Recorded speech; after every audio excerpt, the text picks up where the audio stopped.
Labas, sveiki sugrįžę į mano kanalą. Tai šiandieninė istorija bus apie merginą, kuri tiesiog norėjo pamatyti pasaulį, ji norėjo pakeliauti, norėjo pamatyti naujus gyvūnus, naują gamtą, naujus žmonės, tiesiog naują kultūrą ir tiesiog susipažinti su pasauliu dar daugiau, bet visa šita istorija dėja pakrypo labai blogą linkme, kurios mergina tiesiog visiškai nesitikėjo.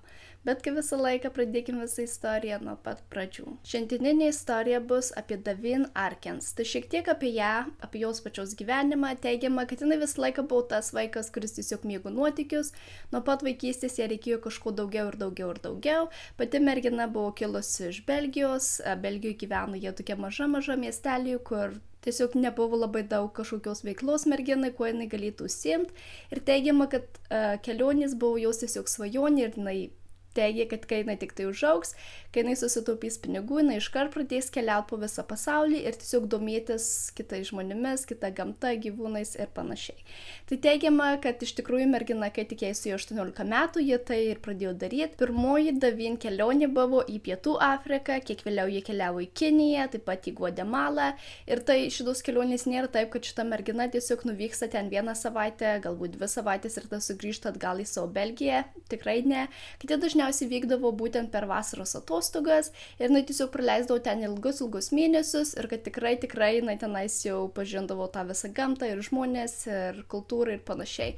Ir teigiama, kad koks jos būtent buvo keliavimo stilius, kad jinai tiesiog susideda pagrindinius daiktus į savo kuprinę ir viskas. Ir jinai teigiama, kad jinai bando tokiu būdu išgyventi, kad viskas, ko jai reikia, bus jos kupriniai ir nieko daugiau. Jinai neturi kažkokių papildomų lagaminų didžiausių ar dar kažko, kad jie keliauja būtent minimalistiniais būdais.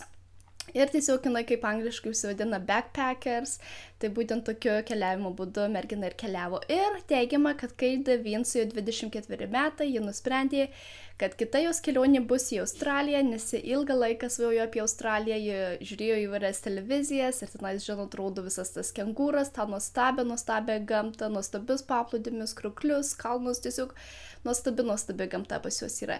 Ir teigiama, kad Davin teigė, kad vieną dieną aš irgi tenais nuvyksiu. Ir tai būtent ir įvyko. 2016 metais pati Davin nusprendė, kad dabar kita mano stotelė yra Australija. Pati merginos kelionė prasidėjo nuo Sidney ir tada keliavo mergina būtent piečiau. Ir ką būtent jinai aplankydavo, jog lankydavo visokias įžymes vietas, įžymius paplūdimius, krioklius, įdėjusim taip pat ir nuotraukas, juk jinai tiesiog linksminosi ir beje jinai vienintelį iš Belgijos tik tai atvyko, bet jinai pažinojo pačioje Australijoje jau žmonių, su kuriais jinai susitiko ir jie visi keliavo kartu, nebuvo taip, kad mergina tiesiog viena pasileistų į kažkokius kalnus ar dar kažkur, tiesiog į nežinomas vietas viena, kad jinai visą laiką būdavo su kitais asmenim ir tiesiog jinai leido smagiai laiką. Bet esmė tame, kad pačioje Australijoje tu negali užsibūti labai ilgai, daugiausiai kiek tu gali užsibūti yra metai, jog tu gali tą vizą.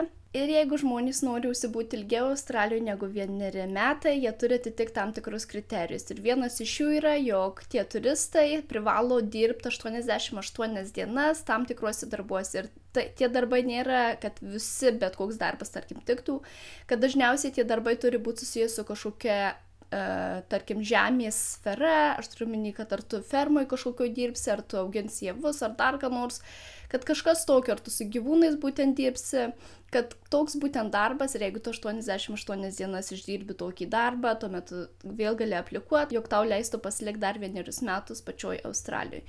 Tai būtent pati Davin taip ir nusprendė, juk jie teigia, kad aš beveik jau metus dabar keliauju po visą šitą Australiją, matau visus šitus gražius vaizdus ir aš norėčiau pasilikti dar 1 metus čionais, dėl to man privaloma atitikti tuos kriterijus ir aš privalau susirasti kažkokį darbą.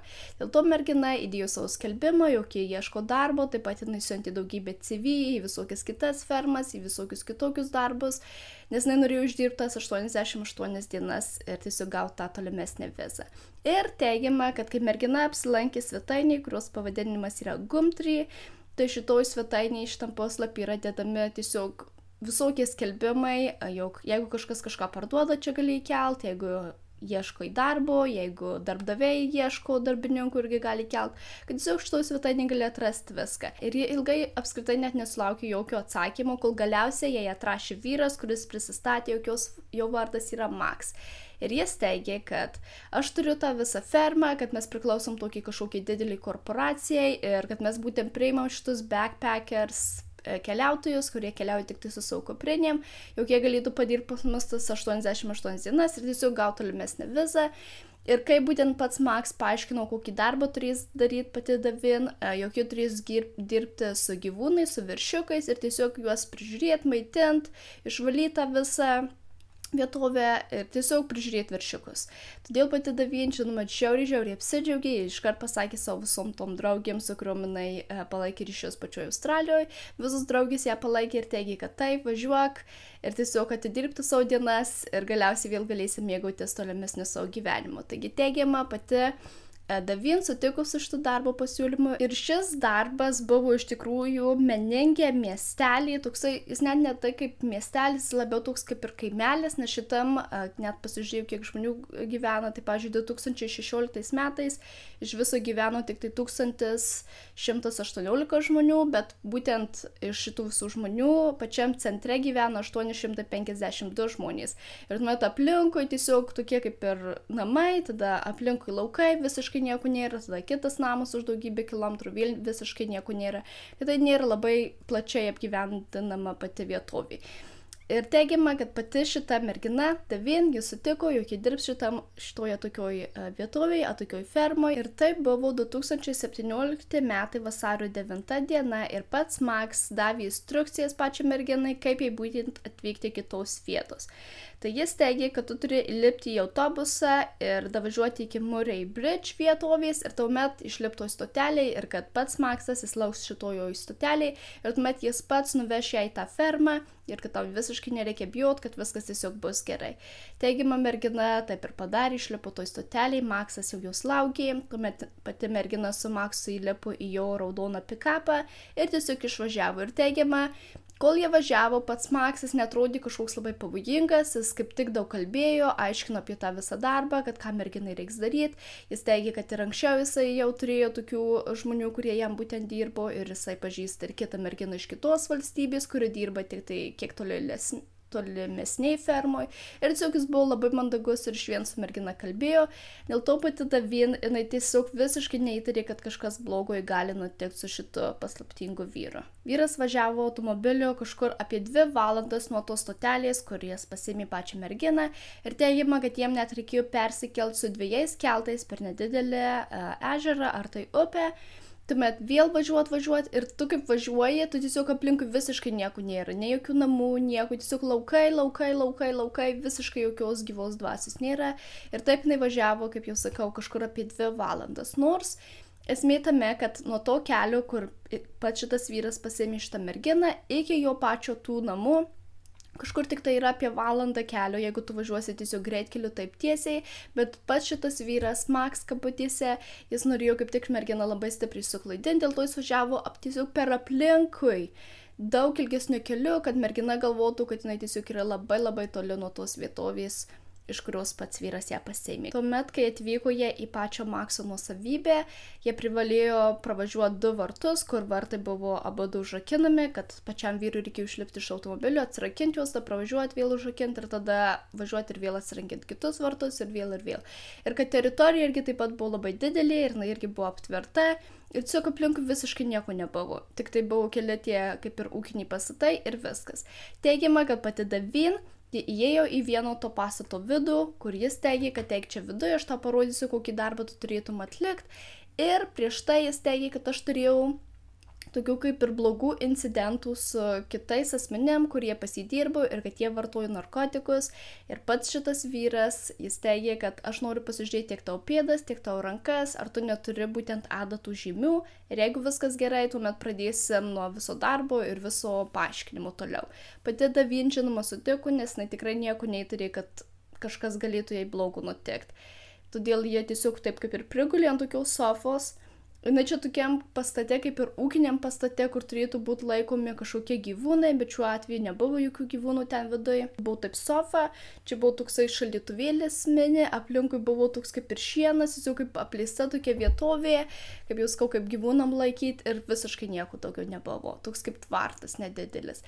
Teigiama, kad jį prigulė ant tos sofytės, tuomet jis pradėjo žiūrėti jos pėdas, vis žiūrėjo, kažkur teigiama apie kelias minutės, tuomet teigia, kad aš noriu pažiūrėti į tau rankas, ar tu ant rankų neturi tų žymių, ir kai tik jis priejo prie jos rankų, jis iškart užlaužė į rankas už nugaros ir iškart pradėjo sakyti, kad tu nesimuistyk, nieko nedaryk, kad tiesiog leisk jam daryti tai, ką jis nori, bet žinoma, pati Davin buvo žiauriai persigandus ir išvien priešinosi ir norėjo kažką tiesiog įsiveikti, galbūt pradėti bėgti ar dar ką nors, kai galiausiai pats vyras, jis pririmė jai šautuvą prie nugaros ir pradėjo sakyti, kad nieko nedaryk, nes kitaip aš tave nušausiu. Ir žinoma, kai jis tai pasakė, mergina labai išsigando ir nuo to laiko jinai tiesiog jau nebesipriešino ir leido jam daryti dalykus, kokių jis norėjo. Tai visų pirma, jis pradėjo surišinėti merginą, tai iš pradžių jis surišo ją su laidais, bet kiek vėliau, kai jis ją pririmė prie pačios jau sienos, jis tuos laidus pakeitė ir uždėjo jai būtent grandinės ant jos rankų ir taip pat ant kojų. Ir beje šias grandinės jis buvo pasidaręs pats, jis buvo savadarbės. Tuomet teigiama, kad jis nurengė jai visus rūbus ir pradėjo ją tiesiog prievartauti. Ir tie prievartavimai vyko ne vieną kartą, bet kelis kartus. Tuomet, žinoma, jis pasiėmė prieš išeidamas visus jos asmeninius daiktus, tai yra telefoną, kurį jinai su savim turėjo, kitus jos asmeninius daiktus, išskyrus jos kuprinę. Kodėl? Nežinau, jis tikriausiai pamiršo, kad ta kuprinė yra, o galbūt, nežinau, negalvoju, kad toj kuprinėje kažkas yra, ar kažkas tokio. Jis netgi prieš išeidamas atsidarė tą šaldytuvą, kur skiau jis yra kampe, ir pažiūrėjo, ar šaldytuve kažko nėra, su kuo galėtų pati mergina jį sužeisti, nes kadangi mergina gali dasiekti tą šaldytuvą, nes kaip jie būtent buvo prirakinta, juk iš pradžių, kai jis darė siaubingus dalykus, jinai visa buvo prirakinta, bet kiek vėliau jis prirakino tiesiog vieną jos ranką ir vieną jos koją prie tos pačios sienos, kad jinai tiesiog visiškai negalėtų niekur pabėgti ar kažkur labiau judėti. Bet teigiama, kad mergina pamatė šaldytuvį, jog buvo tokie kaip kabliukai mini ir jie iškart atėjo į mintis į galvą, kad kas, jeigu su tais kabliukais galėtų kažkaip išlaisvinti šitą spyną ir tiesiog tokiu būdu pabėgti. Bet pats vyras, kurio beje vardas net nebuvo Max, kaip jis teigė, o jo tikras vardas buvo Ginny Charles Bristow, jam buvo 54 metai. Jis teigė, kad aš priklausau tokiai dideliai kaip ir gaujai, kaip ir mafijai ir kad mes būtent pagaunam merginas ir tada merginas pervežam į kitus miestus ir priverčiam jas atlikti visokius prostitucijos darbus ir panašiai. Ir jis teigė, kad jis priklauso tai dideliai organizacijai, kad jis tikrai nėra vienas, kad aplinkui kieme yra ir kitų žmonių ir žinoma pats Jean išvien teigė, kad tie kiti žmonės yra daug žiauresni negu jis ir kad jeigu tu šauksi, ar jeigu tu bandysi įsilaisvinti, ar jeigu tu tik išeisi ant kiemo kažkokiu paslaptingu būdu, kad jie tave pagaus ir jie tada tikrai tau padarys siaubingesnių dalykų, negu aš dabar darau.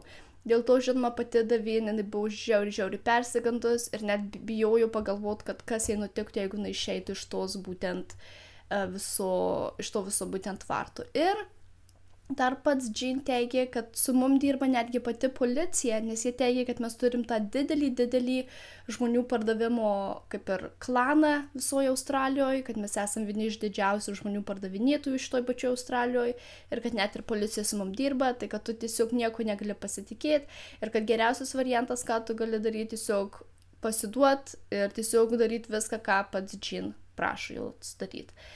Tuomet pats Jean, kai jau sutemo, jis išėjo, užrakino tą visą tvartą ir tiesiog nuėjo tolyn.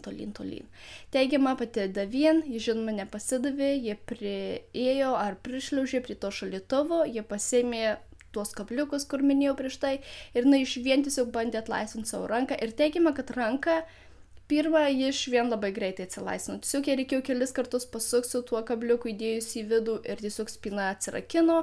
Bet kai jinai priėjo prie savo kojos, jinai teigiama, kad tiesiog niekaip negalėjo atrakinti tos būtent grandinės ir kad jinai žiauriai panikavo, nes galvojo, kad kas bus, jeigu pats vyras vėl jais, o galbūt kitas vyras jais ir kad tikriausiai tada iškart ją nužudys.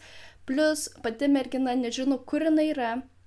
Jinai yra kažkur atokiai nuo visos civilizacijos, kad tiesiog niekas jos nerastų, jinai išvien galvoja mintyse, kad net jos pati šeima Belgijų net nežino, kur jinai yra tiksliai, kad tiesiog net jos draugis nežino tiksliai, kur jinai yra, nes jinai turėjo susisiekti su draugim kiek vėliau ir pranešti, kaip jai tas visas darbas sekasi. Tiesiog visiškai niekas jos nerastų, jeigu jai kažkas nutiktų, jinai išvien taip galvojo. Galiausiai po keliasdešimt minučių, kai jie bandė atrakinti išvien savo tą koją, jai galiausiai pavyko. Tuomet mergina, jinai nubėgo prie savo kuprinės, nes kadangi ta kuprinė jinai buvo tiesiog taip šone numesta ir teigiama, kad jinai pradėjo išvien tikrinti daiktus, ar jis galbūt kažką praleido, galbūt kažko nepasėmė ir iš tikrųjų taip ir buvo.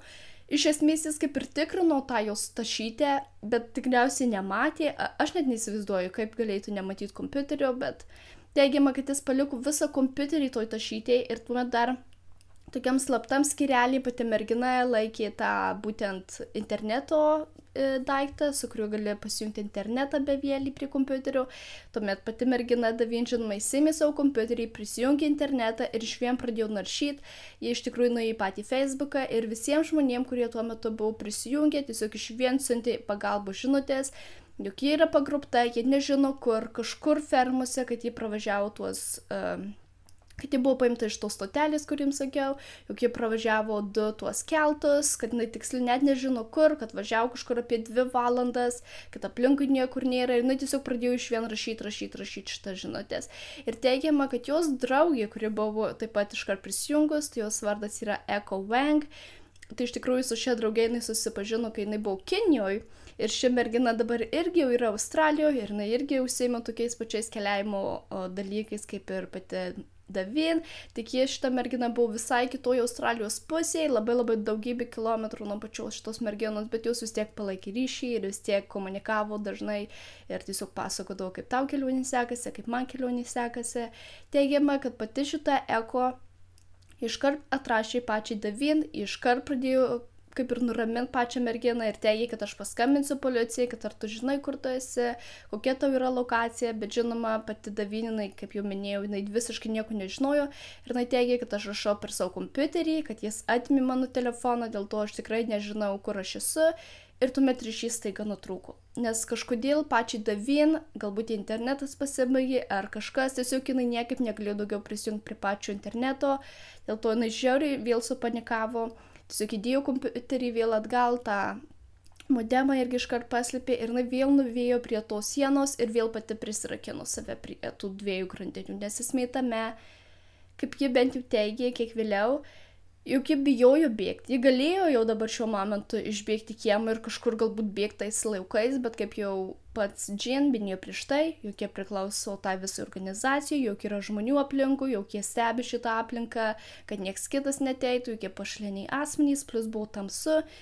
Ji matė, kiek jinai turėjo važiuoti šitą keliu, kol galėjo atvažiuoti šitą visą kaip ir fermą, jog ji turėjo pravažiuoti tuos 2 užrakytus vartus, jog jokiais būdais nepabėgtų šitos visos fermos, ypač naktį, kai tu net nežinai, kurią pusę to bėgti ir kai tu nežinai, kiek žmonių saugo šitą teritoriją, kad jinai teigė, kad mano draugai tikriausiai iškvies policiją ir galbūt kažkokiu būdu jie suras mane, bet kad aš geriau turiu palaukti ryto, o jeigu jie manęs vis tiek nepradės ieškoti, tuomet aš kitą jau kaip ir vakarą bandysiu jau kaip nors pati pabėgti, nes jau dabar žinau, kaip atsirakintas pačias grandinės. Ir teigiama ta draugė, ji iš karto paskambino policijai, pasakė visas tas žinutės, nusiuntė visas tas lokacijas, būtent visus apibūdinimus, ką pati Davin sakė pačiai Eko, ir policija teigiama per 10 minučių iškart surinko savo būrį ir iškart pradėjo ieškoti pačios Davin, jog jų pirmiausias buvo tikslas maždaug suras, kuriuo būtent spinduly jie yra. Dėl to patys detektyvai jie pradėjo tikrinti pačios Davin telefoną ir šis žmogus, kuris ją pagrobė, Jean, jis antiek buvo kvailas, kad aš net neįsivaizduoju. Jis tikriausiai jokių dokumentinių filmų nėra matęs, ar nežinau, kažkokių apie bylų tyrimą, ar dar ką nors, tikriausiai visiškai nieko. Nes jis net neišjungė pačios Davin telefono, kas jau turėtų būti pats pirmas ženklas, kad tu išjungi telefoną, nes žinai, kad per telefoną galima susekti asmenį, bet jis galbūt net nežinojo to, net neįsivaizduoju, kas jau smegenyse dėjosi. Ir teigiama, kad kadangi merginos telefonas vis dar buvo įjungtas, patys tyrėjai žinojo spindulį, kurio vietovė jinai galėtų būti. Bet tas spindulys, žinoma, nebuvo taip, kad 1 kilometrų spindulys. Tai buvo daug kilometrų spindulys, bet bent jau tyrėjai žinojo, į kurią pusę jiems žiūrėti. Tuomet, žinoma, pradėjo pačią merginą ir jos nuotraukas rodyti per žinias. Buvo pradėta stabdyti visi automobiliai to vietovėj, kur būtent pati mergina buvo laikoma. Tiesiog visi pareigūnai buvo sukelti ant kojų ir tiesiog prasidėjo masinis merginos ieškojimas. Net sraigtasparniai buvo pakelti į viršų ir iš viršaus buvo ieškota. Ir teigiama, kad pati Davin, kai jinai jau pabudo, iš tikrųjų net girdėjo tuos sraigtasparnius ir jinai teigė, kad aš nežinojau, ar tai tiesiog taip praskrendantys lėktuvai, ar jie ieškojo manęs, ar kamesmė, bet jinai tiesiog išvien meldėsi, kad galiausiai ją kažkas atras. Tuomet pats Jean, jis vyko į miestą, kaip jau minėjau, tą Menengi miestą, nes jis gyveno toj kaip ir Menengi miesto, kaip ir tokiam užkampį, bet jis vyko jau patį tą centrą. Ir teigiama, kai jis jau vyko atgal į savo tuos namus, jo automobilis buvo sustabdytas ir policininkai, jie pradėjo jo klausinėti, kad kur tu gyveni, bla bla bla, ar tu girdėjai kažką apie šitą merginą, pradėjo jam nuotraukas rodyti. Jean akivaizdžiai matėsi, kad jis žiauriai stresuoja, bet jis išvien teigia, kad jis nežino šitos merginos, niekada jos nematė. Tuomet pačiam Jean buvo liepta išlipti iš automobilio, jo automobilis buvo visas patikrintas, tuomet buvo padaryta Jean pačio nuotrauką ir tiesiog jis buvo paleistas. Nes šiuo metu jie negalėjo jo nei suimti, nes jie neturėjo 100% įrodymų, kad visų pirma tai jisai yra jis. Jie tiesiog fotkino visus asmenis, kurie būtent vyko į tą vietovę, į tą būtent pusę ir viskas šiuo metu po kol kas. Tuomet pats Jean, kadangi kai jisai sugrįžo į pačią fermą, jisai žiauriai panikavo, dėl to jisai atėjo į savo tą vėl tvarto vietelę, jis atrakino merginą ir išvien teigė, kad mes privalom bėgti iš čia, jog policija jau visai netoli, kad jie stabdo visus automobilius, pradėjo jai pasakoti visą tą istoriją ir jis teigė, kad aš nuvešiu tave atgal. Tu privalai tiesiog niekur nesikreipti jokia policija, nes nepamiršk, kad mes irgi dirbam su pačia policija, kad tu nežinai, kuo tu gali pasitikėti, o kuo ne. Ir tuomet tu tiesiog sėsk į traukinį ir sėsk į lėktuvą ir tiesiog skrisk atgal į namus. Jis tai būtent teigė. Pats Jean ją nuvežė iki motelio artimiausio ir tenais ją paliko, tuomet pats Jean vėl suskubėjo atgal į savo tą visą fermą, kur fermais pradėjo atsikratyti visokių įkalčių. Pagaliau jis įmetė jos telefoną tik į šulinį, jis tas grandinės visas nuėmė nuo tos sienos ir bandė jų atsikratyti. Jis jos asmeninius kitus daiktus bandė atsikratyti, įmetė viską beveik į vandenį, ten buvo netolies ir toks kaip ir, ne tai kad prūdas, bet toks kaip ežerėlės, kad tenais daiktus jis kelis išmetė, jis bandė kaip ir iš dalies kabutėse sutvarkyti visą tą vietovę, kuris laikė šitą merginą, bet jam tikrai nelabai gerai sekėsi, nes jis visų pirma tikriausiai net nežinojo, kaip reikėtų atsikratyti tokių dalykų, ar kaip atsikratyti DNR būtent pačio žmogaus ar panašiai. Vienu žodžiu, jis tiesiog visiškai nieko neišmanė apie nusikaltimus.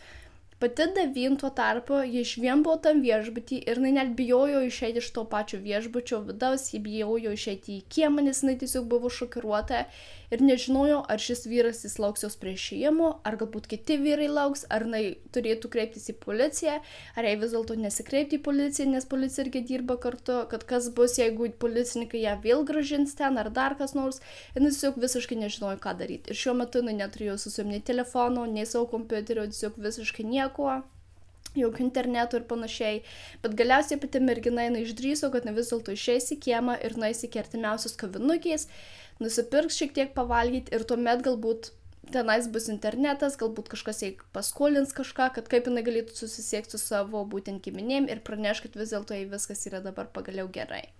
Ir teigiama, kad kai jinai išėjo į kiemą ir jinai ėjo link tos kavinukės, kuri buvo artimiausiai, patys policininkai, iš tikrųjų jie net nedirbo tuo momentu, jie buvo be savo uniformos, be nieko, jie atpažino ją ir jie iškart pašaukė, kad sako, Davin, ar čia tu? Jie priėjo prie jos, žinoma, Davin buvo žiauriai persigandus, nes, kaip jau minėjau prieš tai, jie tiesiog visiškai nieko nepasitikėjo ir nežinojo, ar tai yra geri žmonės, ar blogi žmonės. Ir galiausiai tie policininkai jų susirinko dar daugiau. Buvo iškviestas pastiprinimas, galiausiai mergina buvo nuvežta ir į ligoninę, ir kiek vėliau į pačią ir policijos komisariatą, ir galiausiai buvo taip, jog pati Davin jau galėjo jais pasitikėti, nes jinai jau tikrai suprato, kad jie tikrai norėjo padėti ir kad tikrai jie negrąžins jos pas tą blogą žmogų. Todėl ji pasakė visus dalykus, kas jai buvo vykdoma, jog ji buvo pagrobta, ji buvo privartaujama, buvo visiškai nuoga ir kad pats net šitas Jean liepė, kad jinai net negali užsidėti savo rūbų atgal, kad visą laiką jinai privalės būti nuoga ir tiesiog ji privalės vykdyti jo visas užgaidas. Tuo tarpu patys tyrėjai jau išsiaiškino, kur yra ta ferma, ir jie nuvyko į tą fermą su kratos orderiu, jie iškart suėmė patį Jean. Ir žinot ką, pats Jean gyveno net ne vienas toj fermoj. Beje, jis nepriklausė jokiai organizacijai, jokiai mafijai ar žmonių pervežimui, pardavimui, visiškai ne, nes visus šitus dalykus jis įsigalvojo, kad tik tai išgąsdintų kuo daugiau merginą, bet jis gyveno su savo žmona, nes teigiama už kažkur 600 metrų buvo namas, kur jisai būtent gyveno su savo žmona, su savo sūnum, kuriam tuo laikotarpiu buvo 22 metai, ir dar tas sūnus gyveno su savo mergina. Ir kad tie visi asmenys irgi buvo namuose, kaip mergina buvo atvežta į tą būtent į tą tvartelį ir buvo tenais uždaryta. Bet žinoma, mergina visiškai nežinojo, kad pagalba yra visiškai va netoli ir kad jeigu jinai šauktų, kad galbūt kažkas išgirstų. Ir tie giminės pačio Jean, jie irgi visiškai net neįsivaizdavo, kas dėjosi toj būtent tvarto daly ir kad ten yra apskritai mergina uždaryta. Ir žinoma, pats sūnus, jam iš viso buvo šokas, nes jis teigė, kiek vėliau, kaip kalbėjau pačiam interviu, juk jis tiesiog nekenčia savo tėčio, jog jo tėtis yra jam miręs. Ir jisai džiaugiasi, kad jo tėtis buvo suimtas taip greitai ir kad mergina galiausiai išvyko iš šitos visos vietovės sveika ir gyva, kad jis jos nenužudė ir kad nepadarė dar kažko blogiau. Ir pats sūnus teigia, kad jis tiesiog nekenčia savo tėčio ir kad jis visiškai net nerodė jokių ženklų pats Jean, kad jis elgėsi tom dienom visiškai normaliai, nerodė kažkokių susijaudinimo ženklų ar dar ko nors, kad tiesiog viskas šeimoje buvo normalu. Tuo tarpu pačio Jean žmona irgi visiškai nieko neįtarė ir kad tiesiog visiems tai buvo kažkoks šokas, kai vyras buvo suimtas ir buvo apkaltintas tokiais siaubingais dalykais. Ir buvo atrastas tiek merginos tas telefonas, tiek kompiuteris, tiek tos visus grandinės, tiek tam tvartelį buvo rasta daug pačios merginos DNR visur, kad tiesiog 100% buvo įrodymai, kad tikrai mergina ten buvo ir kad tikrai ką mergina pasakoja, kas jai nutiko, kad visi būtent įrodymai tą įrodo. Bet pats Jean jis kažkodėl vis tiek melavo ir teigė, kad jis visiškai to net nedarė, kad jis tikrai ne jos prievartavo, nei laikė ją prieš jos valią, kad tiesiog jinai viską įsigalvoja ir kad jis tikrai jos visiškai neskriaudė. Ir jisai teigė, kad mergina iš manęs nori tiesiog pinigų, dėl to jinai meluoja ir įsigalvoja visą šitą istoriją. Nors jis net nebuvo nei turtingas, nei ką, tai nežinau, kokių pinigų mergina iš jo norėtų turėti, bet jis tiesiog melavo ir jis meluoja ir iki šių dienų ir vis tiek nepripažįsta, kad jis buvo laikęs tą merginą uždarytą tom pačiam tvarte. Tai mergina iš viso išbuvo tik tai 2 dienas ir tai per tas 2 dienas jau mergina buvo labai stipriai sutraumuota, tiesiog visam savo likusiam gyvenimui ir tai jeigu Jean jis būtų nors kažkiek protingesnis buvęs ir būtų pasiėmęs, tarkim, tą laptopą su savim, galbūt visa istorija būtų pasibaigus daug blogiau, galbūt mergina jau būtų net negyva, nes negali žinot, kas jai būtų nutikę, jeigu jinai nebūtų įsikvietus pati pagalbos, nors galbūt jinai, nežinau, 2 ar 3 dieną būtų bėgus pati, galbūt įsilaisvinus, nes kadangi jinai žinojo, kaip įsilaisvint iš tų grandinių, net neįsivaizduoju. Galiausiai atėjo teismo dienos ir pats vyras buvo apkaltintas už tą pagrobimą, už merginos išprievartavimą, už grasinimą su ginklu ir dar visokiais kitokiais dalykais. Teigiama, tas ginklas, jis buvo net netikras ginklas. Pats šitas vyras Jean tą ginklą užsisakė iš eBay ir jis buvo tiesiog žaislinis ginklas, bet žinoma, kadangi mergina buvo žiauriai išsigandus ir kai tau sako, kad tu tave nušaus, tu tiesiog tikriausiai net nepagalvoji, kad kas jeigu šitas ginklas yra netikras, kad tu tikrai galvoji, kad ginklas yra tikras ir kad tau tikriausiai kažkas blogo gali nutikti. Galiausiai, kai buvo tos visos teismo dienos, pats Jean gavo 18 metų kalėjimo, bet po 12,5 metų jisai galės prašyti to išankstinio paleidimo. Nežinau, nes nemanau, kad jisai tikrai išeis. Manau, galbūt jisai ir bus tuos visus 18 metų, bet negaliu žinoti, nes kokios buvo kitos aplinkybės, kai buvo rastos tos visos grandinės, jis pats jas pasigamino ir bent jau kaip pats sūnus sako, tas grandinės tu negali taip lengvai jas pasigaminti, kad tau reikia mėnesius jas gaminti, nes jos buvo tam tikrų būdų tiesiog pagamintos. Tuomet buvo rastos grandinės visokius kankinimai, buvo visokie diržai kažkokie tai suformuoti iš geležies irgi kankinimams. Jog šis vyras tikrai buvo pasirengęs kankinti šitą merginą ir laikyti ją ilgam, tikriausiai savo malonumam, nes ir pats šaldytuvas net tenais buvo, ir ta sofytė, kuriai reikėtų miegoti, kad jis tiesiog buvo pasiruošęs ir tikriausiai planavo tai ilgus mėnesius, bet tikriausiai neapiplanavo pagrindinių dalykų, nes jam visiškai nepavyko visas šitas jo kabutėse genialus planas. Tai pati Davin, ji iš tikrųjų yra davusi interviu 60 minučių puslapį, tai galit pagūlinti ir YouTube išmes jos tą visą interviu ir jinai ten pasakoja visą šitą savo istoriją. Tai tas interviu buvo atliktas 2019 metais ir būtent tais metais ji teigė, kad jinai vis dar turi košmarų, jinai vis dar negalėjo. Iš dalies jau kaip ir galėjo, bet kad ilgą laiką jinai net negalėjo išeiti į kiemą viena, kad jai žaidavo tiesiog panikos atakos, ypač jeigu vakare, tai čia iš vis net nėra kalbos, kad ji net negalėjo savo šunio išves pavedžiot, kad galiausiai taip pat mergina pradėjo lankyti būtent bokso pamokas, kad kaip ji galėtų apsiginti, jeigu kažkas kitas ją norėtų užpult. Ir teigiama, kad tos bokso pamokos jai labai padeda, bent jau tais 2019 metais. Ir tikiuosi, kad jau dabar, 23 metais, jau gali ir viena vaikščioti, ir išeiti kažkur, ir nebebijot, kad kitas asmuo vėl taip su ja blogai pasielgs. Tikiuosi, kad jos gyvenimas yra dabar jau daug geresnis, ir ji daug geriau gali kovoti su visom šitom traumom, kurias būtent pati mergina ir patyrė. Tai kaip jau minėjau, galite pasižiūrėti tą visą interviu. Taip pat yra daug straipsnių apie visą šitą irgi istoriją parašyta, tai galite irgi pasižiūrėti.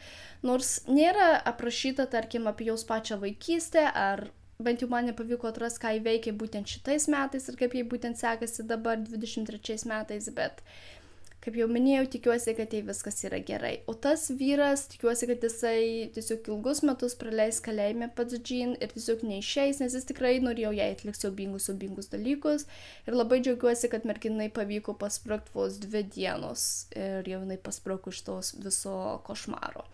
Parašykite komentarus, ką jūs galvojate apie visą šitą istoriją, ar jūs ją girdėjot. Tai ši istorija yra su laiminga pabaiga ir reikėtų mums visiems pasimokinti šitos merginos tiesiog drąsos, kad ji vis tiek bandė įsilaisvinti, nors jis teigė, kad tu tiesiog negali nieko daryti ir jinai vis tiek, kai tik jis paliko ją vieną, kai tik jai atsirado pirmą progą, kad pati mergina iškart pradėjo dirbti ir iškart kaip ir kūrė planą, kaip jai pabėgti iš visos šitos siaubingos situacijos. Tai nepamirškit paspausti like mygtuką, užsiprenuoti mano kanalą ir tuomet susitiksim kitą mano videoje. Bye!